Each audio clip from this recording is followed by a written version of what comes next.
அனைவருக்கும் வணக்கம். ஸ்ரீ குருப்பியோ நமஹ. ஸ்ரீ கல்பக விநாயக பெருமான் திருவடிகளை போற்றி போற்றி நம்ம இந்த பதிவில் என்ன பார்க்க போகிறோம் அப்படின்னா, சகல வளநலன்களையும் தந்து ஆரோக்கியமான வாழ்வையும் மனத்தையும் கொடுத்து இக்கபெற சௌபாக்கிய நலன்களை கொடுத்து முருகப்பெருமான இடத்திலே நம்ம இடத்துல கொண்டு வந்து சேர்க்கக்கூடிய அற்புதமான ஒரு பலனை வாதி வழங்கக்கூடிய ஸ்ரீமத் பாம்பன் குமரகுருதாச சுவாமிகள் அதுடைய சண்முக கவசத்தினுடைய ஒவ்வொரு பாடல்களையும் பாடி அதனுடைய அந்த விசேஷங்களை சிந்திச்சுட்டு வரும். இந்த பதிவில் என்ன பார்க்க போகிறோம் அப்படின்னா, கிட்டத்தட்ட முடியக்கூடிய நிலைமையில் இன்னும் 2 பாடல்கள் தான் இருக்குது இந்த பாடலை தவிர்த்து. அதனால் இந்த பாடல் என்ன அப்படின்னு பார்த்தோன்னா, 28வது பாடலாக உயிர்மை எழுத்தினுடைய லா, பெரிய லா அப்படின்னு சொல்லக்கூடிய வகையில் நமக்கு அமைகின்றது. இந்த பாடல் என்ன அப்படின்னு பார்க்கறதுக்கு முன்னாடி, இதற்கு முன்னாடி இருக்கக்கூடிய பதிவுகளை பார்க்க விரும்பக்கூடிய அன்பர்கள் கீழே டிஸ்கிரிப்ஷன் பாக்ஸில் லிங்க் இருக்குது. அதை பயன்படுத்தி முன்னாடி இருக்கக்கூடிய பாடல்களினுடைய விளக்கங்களை கேட்டு மகிழுமாறு கேட்டுக்கொள்கின்றேன்.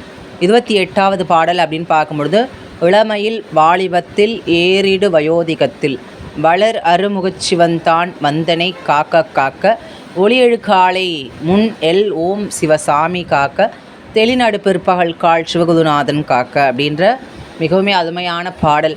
நம்முடைய பருவம் அப்படின்னு பார்க்கும்பொழுது குழந்தை பருவம், பாலப்பருவம், அடுத்ததாக இளமை, அதுக்கு அப்புறம் இருக்கக்கூடிய வாலிப பருவம், அதுக்கு அடுத்ததாக இருக்கக்கூடிய நடுத்தர வயது மற்றும் கடைசியில் இருக்கக்கூடிய முதிய பருவம் அப்படின்னு சொல்லக்கூடிய கடைசி கால்.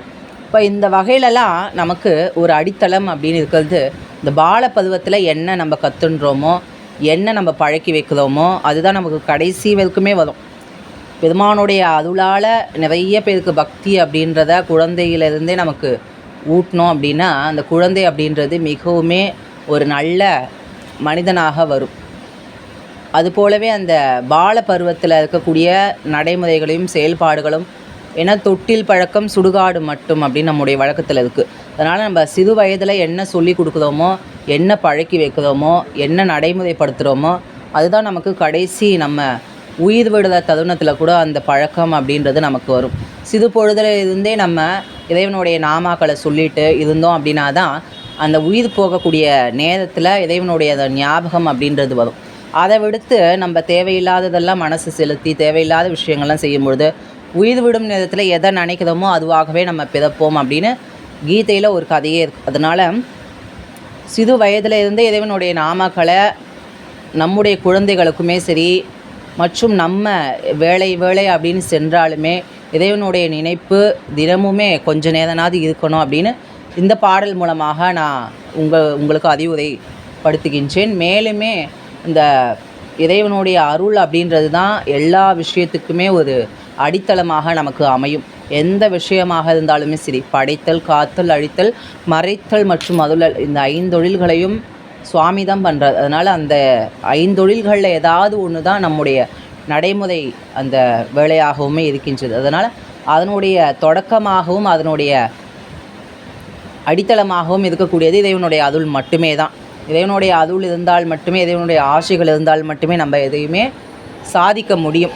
அதனால் அந்த இளமையிலையுமே சரி, வாலிபத்திலையும் சரி, வயோதிகம் அப்படின்றது மிகவுமே கொடுமையானது. ஏன்னா நம்ம என்னென்ன விஷயம்லாம் நம்ம இளமையில் செய்வோம், வாலிபத்தில் செய்வோம், ஆனால் வயோதிகத்தில் செய்ய முடியாது. இன்னொருத்தர் கையை நம்ம எதிர்பார்த்து தான் இருக்க முடியும். அப்போது நம்ம இளமையிலேயே நிறைய புண்ணியங்களை சேர்த்து இறைவனுடைய நினைப்பாக இருக்கும் பொழுது வயோதிகத்தில் அது மிகவுமே நமக்கு ஒரு ஊன்றுகோலாக நமக்கு அமையும். அந்த வயோதிகத்தில் வளர் அருமுகச்சிவன் தான். அருமுகச்சிவன் அப்படின்னே சுவாமிக்கு பேர். ஐமுகச்சிவன் அப்படின்றவர் சிவபெருமான், அனைவருக்கும் தெரிந்த ஒன்று. சத்யோஜாதம், வாமதேவம், அகோரம், ஈசானம், தத்புருஷம் அப்படின்னு சொல்லக்கூடிய 5 முகங்கள் சுவாமிக்கு. ஆனால் 6வது முகமாக உமையம்மையும் சேர்த்து அருளக்கூடிய பாங்காக நமக்கு வந்தவர் தான் சுப்பிரமணிய கடவுள், முருகக்கடவுள். அதனால் அதுலக்கூடிய வகையில் சுவாமியினுடைய இடத்துல இருந்து தோன்றியதுனால தான் அவருக்கு ஆறுமுகச்சிவன் அப்படின்னு சொல்லக்கூடிய அற்புதமான திருநாமம். அதனால் ஆறுமுகச்சிவன் நம்மை காக்கட்டும். எந்த வயதிலுமே எந்த பருவத்திலுமே நம்மை அவர் தான் காப்பாற்ற முடியும். ஏன்னா இந்த பிறவி அப்படின்ற துன்பத்திற்கு மருந்து அப்படின்னா முருகா என்னும் நாமம்தான். அடுத்ததாக ஒரு நாள் பொழுதுகளில் நம்மை காப்பதற்கான பிரார்த்தனையை சுவாமிகள் இந்த இடத்துல சொல்கிறார். அதாவது ஒளியெழு காலை. ஒளியெழு அப்படின்னா நிறைய அருணோதயம் ஏற்படக்கூடிய காலை பொழுது சூரிய பகவான் அப்படின்றவர் மிகவும் பிரகாசத்துடனே நமக்கு காட்சியளிக்கக்கூடிய அந்த வைக்கரை பொழுது தான் அதிகாலை பொழுது, அருணோதயம் அப்படின்னு சொல்லக்கூடிய பொழுது. அந்த பொழுதுலேயுமே சரி, காலை அதாவது முன்காலை அப்படின்னு சொல்லக்கூடிய முற்பகலிலுமே ஓம் என்னும் பிரணவத்தினுடைய ஆதாரமாக ஓம் என்னும் பிரணவமாக இருக்கக்கூடிய முருகப்பெருமான் நம்மை காப்பாராக. பிரணவத்துக்கு பொருள் சொல்லணும் அப்படின்னா அதுக்கு சிவபெருமான் தான். சிவபெருமானுக்கே சுவாமியாக இருந்து அவருக்கு உபதேசம் பண்ணவர் தான் சிவசுவாமி.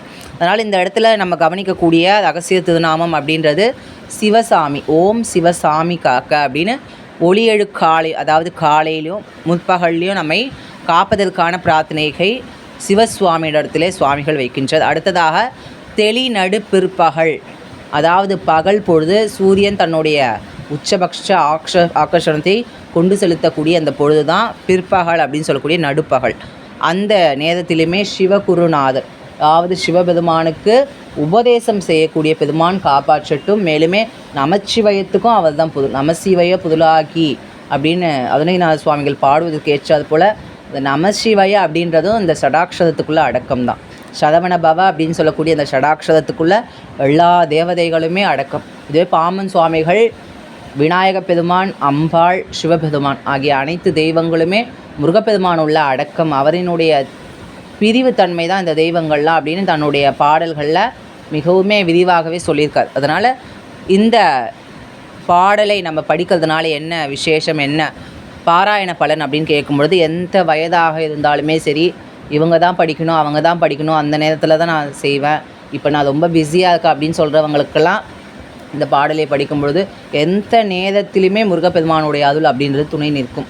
அதனால் அந்த பலன் அப்படின்றது எப்போவுமே குன்றாது அருள் கொடுக்கக்கூடிய வல்லமை கொண்டவர் தான் முருகப்பெருமான். எந்த நேரத்தில் நம்ம நினைக்கணும் அந்த நேரத்தில் அருளக்கூடிய அற்புதமான கடவுள் முருகப்பெருமான். அதனால் எந்த நிலையிலுமே, இளமையிலுமே சரி, வாலிபத்திலுமே சரி, மற்றும் வயோதிகத்திலுமே சரி, மற்றும் ஒரு நாளாகிய காலை, நடுப்பகல் மற்றும் பிற்பகல் ஆகிய எந்த வேளையிலுமே கந்தப்பெருமானுடைய நினைப்பாக இருக்கும் பொழுது அவர் அனைத்தையும் பார்த்து அவரினுடைய ஆக்ஞை பிரகாரம் எல்லாமே நடக்கும் அப்படின்னு சொல்லிக்கொண்டு இந்த இடத்துல இந்த பாடலினுடைய விளக்கத்தை நிறைவு செய்கின்றேன். அடுத்த பதிவிலே அடுத்த பாடலுக்கான விளக்கத்தை பார்க்கும் வரை உங்களிடமிருந்து விடைபெறுகின்றேன். நன்றி, வணக்கம். குருகுகா சதனம் குஹார்ப்பணமஸ்து.